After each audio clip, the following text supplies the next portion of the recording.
안녕하십니까? 오늘과 다음 시간 이렇게 두 번에 걸쳐 시편의 말씀을 나누겠습니다.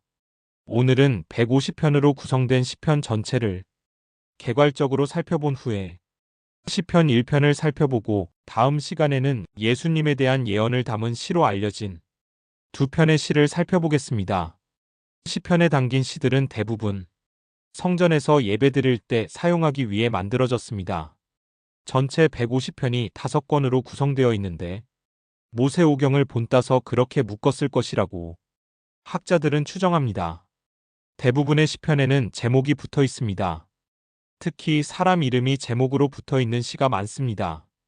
다윗의 시, 솔로몬의 시, 고라 자손의 시, 아삽의 시, 이런 식으로 개인이나 가문의 이름이 붙어 있는 것입니다. 그 중에서 다윗의 시라고 되어 있는 시가 전체 시편의 거의 절반 정도를 차지합니다. 하지만 다윗이라는 이름이 붙었다 해서 전부 다윗이 지은 시라는 뜻은 아닙니다. 다윗이 지었을 가능성이 전혀 없다고 할 수는 없지만 후대 사람이 다윗의 이름을 빌렸을 가능성이 더 큽니다. 아마도 내용의 권위를 높이기 위해 그랬을 것입니다. 시편은 서기전 10세기 다윗의 시대 또는 서기전 6세기 포로기 이후부터 서기전 100년 사이에 기록되었고 서기전 100년에서 200년 사이에 선별 과정이 완성되었을 것이라고 학자들은 보고 있습니다.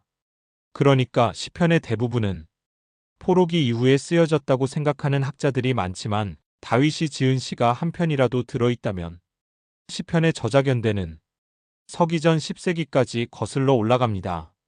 그래서 시편의 저작 연대를 서기전 10세기부터로 잡는 학자들도 있는 것입니다.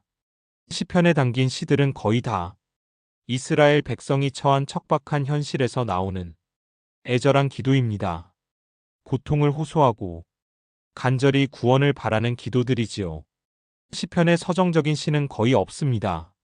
내용에 따라 탄원의 시, 감사의 시, 찬양의 시, 예배의식의 시, 시온의 노래, 제왕의 시, 지혜 시 등으로 구분할 수 있습니다. 탄원의 시는 탄원하는 것입니다. 하나님께 도움을 요청하는 것이지요. 민족적인 탄원의 시도 있고 개인적인 탄원의 시도 있습니다. 감사의 시는 어려움에서 건져주신 하나님께 감사하는 시입니다. 역시 민족적인 감사의 시도 있고 개인적인 감사의 시도 있습니다. 찬양의 시는 대부분 성전에서 예배 찬송으로 쓰기 위해 만들어진 시입니다. 예배의식의 시는 예배 순서를 안내하기 위해 만들어진 시입니다. 시온의 노래는 예루살렘의 영광을 찬양하는 시입니다. 신앙의 구심점인 예루살렘을 하나님께서 지켜주실 것을 바라고 찬양하는 시이지요. 제왕의 시는 다윗의 왕권을 찬양하는 시입니다.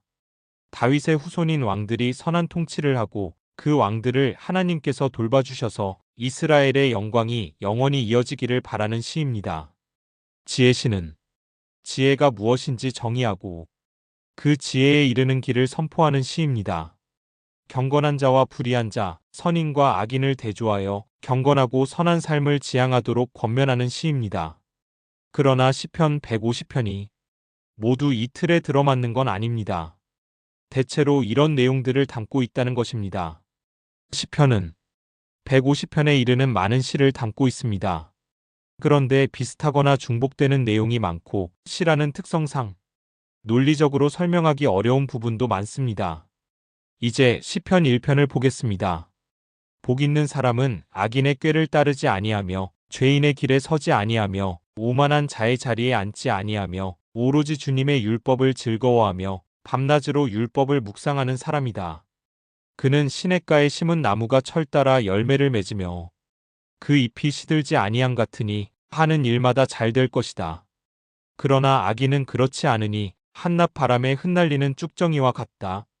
그러므로 악인은 심판받을 때에 몸을 가누지 못하며 죄인은 의인의 모임에 참여하지 못한다. 그렇다. 의인의 길은 주님께서 인정하시지만 악인의 길은 망할 것이다. 이렇게 기록되어 있습니다. 전형적인 지혜시입니다. 어떤 사람이 복된 사람인지를 정의하는 시로 시편 전체의 머리말 역할을 하는데 한마디로 악인은 망하고 의인은 흥한다는 것입니다. 그런데 선과 악의 기준이 윤리적인 것은 부차적인 것이고 하나님에 대한 신앙이 우선이라는 것을 이 시는 강변하고 있습니다. 시편의 편집자들이 이 시를 시편의 맨 앞에 놓은 이유는 하나님을 경외하는 것이 선이며 하나님을 등지는 것은 악이라는 것이 시편 전체의 중심 가르침이라고 생각했기 때문일 것입니다. 이것은 오늘날에도 기독교를 비롯한 유일신교 전체의 중심 사상이라고 할 수 있습니다. 그러나 하나님이 어떤 분이시며 그분을 경외하는 신앙과 삶이 어떠해야 하는지에 대해서는 종교마다 서로 다른 해석을 가지고 있습니다. 유대교가 해석하는 하나님만이 옳다고 생각하고 이슬람교 역시 이슬람교가 이해하는 하나님이 참되다고 말합니다. 기독교 역시 기독교가 해석하는 하나님이 절대적으로 옳다고 생각합니다. 그래서 다른 종교나 다른 종파가 이해하는 하나님은 상대적이거나 틀렸다고 여기는 경우가 많습니다. 그리고 바로 그런 배타적인 생각들이 지구마을에 끊임없는 갈등을 만들어내기도 합니다.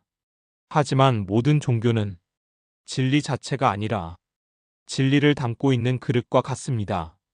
물은 컵에도 담을 수 있고 병에도 담을 수 있습니다. 컵에 담긴 물만 물이고 병에 담긴 물은 물이 아니라고 말해서는 아니 될 것입니다. 반대로 병에 담긴 물만 물이고 컵에 담긴 물은 물이 아니라고 말해도 아니 될 것입니다. 담긴 모양이 다를 뿐 본질은 같은 것이기 때문입니다. 오늘은 여기까지 하겠습니다. 고맙습니다.